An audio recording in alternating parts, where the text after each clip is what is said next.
I'm here. I'm here in the home of a young man that lives behind our legacy offices, and he's not here right now. Normally he comes in the evenings and is out pretty early in the mornings. But for him, this is what he calls home.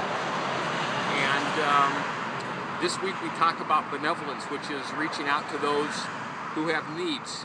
And this man, I don't know his situation, but he would certainly fall into that category. And so I'd love to read for you just a story that Jesus told. You know, Jesus told stories to represent a point or to get a point across. And so just listen with me as I read out of Matthew 25, and this is out of the Message Bible. When he finally arrives, and this is Jesus, blazing in beauty and all his angels with him, the Son of Man will take his place on his glorious throne. Then all the nations will be arranged before him, and he will sort the people out, much as a shepherd sorts out the sheep and goats, putting the sheep to his right and the goats to his left.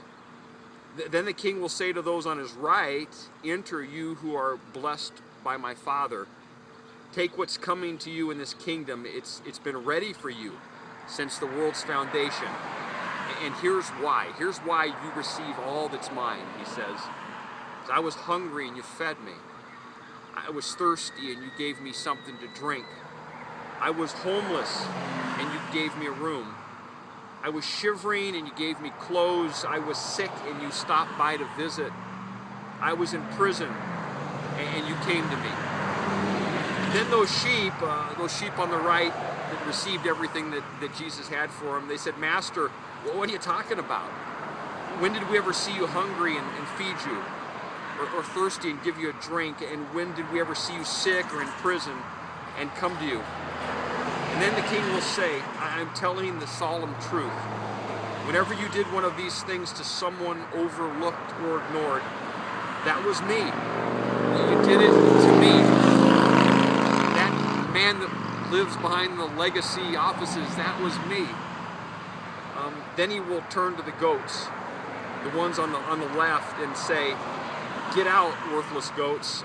You're good for nothing but the fires of hell." And why? Well, because I was thirsty and you gave me no meal.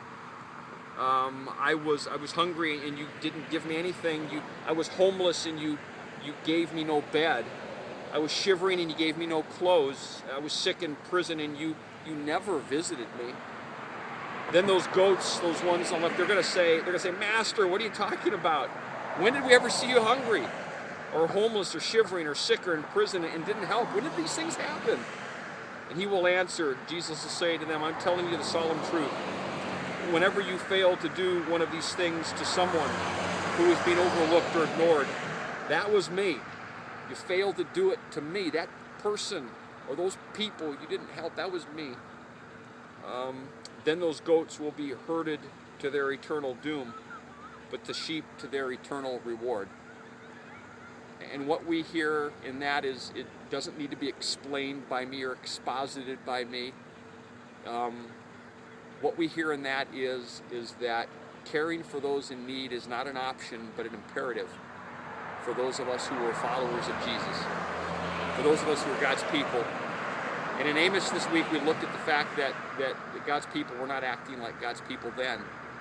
And the question we have to sit with today is, are God's people acting like God's people now?